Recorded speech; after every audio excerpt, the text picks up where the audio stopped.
Praise the Lord. Are you blessed? Naantok ba kayo? Gutom na. Ano? Diba? Yung mga kasama ko na di ba natulog, nakalimutan ng gabi. Diyan si Kuya Ronnie. Si Kuya Ronnie. Nakalimutan namin ng gabi pala kagabi. Kala namin, araw pa eh. Kaya di kami natulog.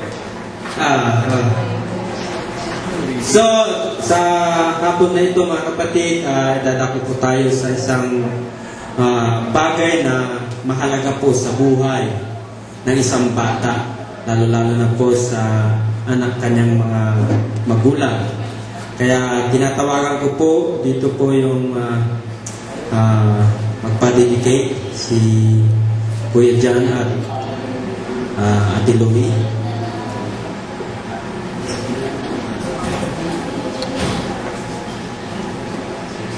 Hello.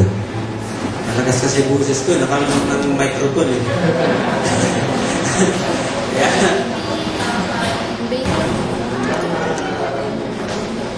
So, nandito po yung mag-asawa na pinagkaluban ng Panginoon ng regalo na isang malusog na bata. Siya po ay si John Louie. Kaya pag tinawag ko yung pangalan, tatlo na po yung tinawag mo. Tatlo ka agad. John Louie. Tatlo na ka agad. Di ba? John at Louie. Louisa. Kaya maganda. Kaya bago po natin i-dedicate mga kapatid, ay basahin ko po yung isang salita ng Panginoon na dito po matatagpuan po sa Luke chapter 2 verse 21 and hanggang 24. Ito po ang mabasa. And when 8 days were completed for the circumcision of the child, his name was called Jesus, the name given by the angel before he was conceived in the womb.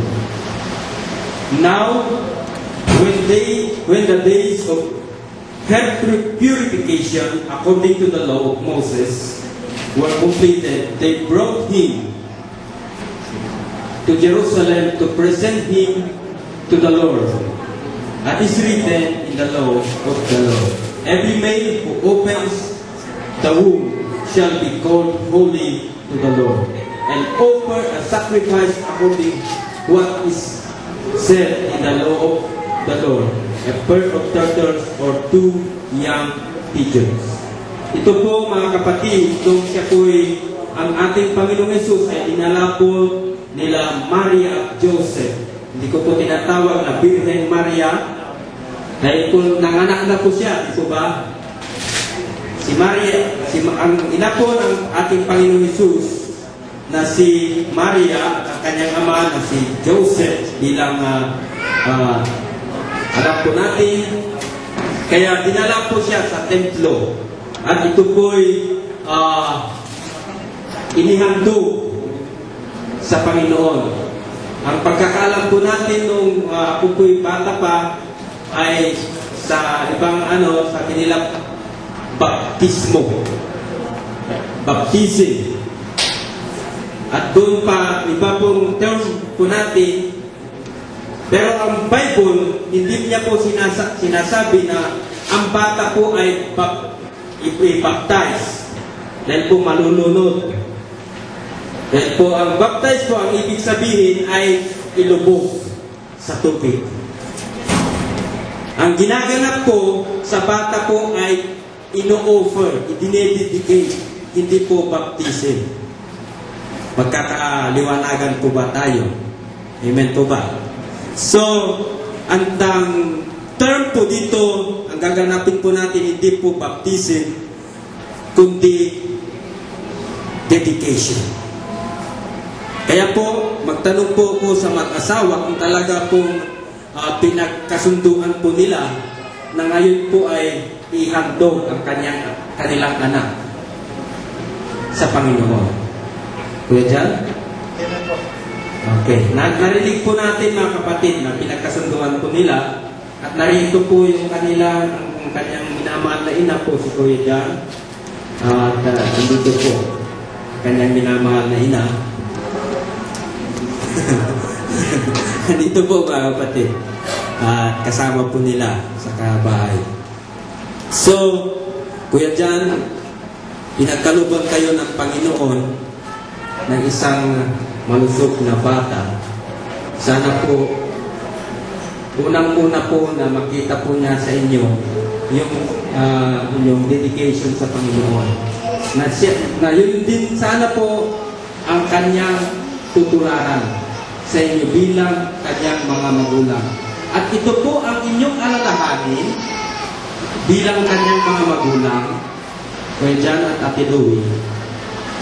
Hindi nyo sana sarilinin yung bata. Kung kailangan ng Panginoon, sana po willing kayo na ibigay sa Panginoon. Amen po ba? Lagi ko pong sinasabi sa mga magulang ng bata na huwag nyo pong pigilan. Kung gusto niya maglingkod sa Panginoon at paglaki niya po ay sabihin niya, Daddy, Mami, gusto kong maging pastor. Baka sabihin niyo, huwag anak dahil ang pastor ay walang pera. Huwag po sana niyong gagawin. Dahil po ang pagpapastor po ay isang mahalaga po sa paningin ng Panginoon. Palakpakan natin ang Panginoon. Ngayon po ay narinig ko po sa aking magulang noon, nung pupunta po ko sa paaralan ng Biblia, sabi nila, pupunta ka roon, walang pera doon. Pero dito ko nahanap ang pinakamahalaga sa buhay ko. Amen? Kaya Kuya John, kung kailangan ng Panginoon na maglingkod si GL, huwag niyo sanang pigilan paglaki niya. Amen. So, bago ko pagpatuloy, bago ko tawagin yung mga ninong at nina, dahil meron din akong tatanungin ko sa kanila, tawagin ko po yung IRN upang handugan naman ng isang magandang awitin. Amen.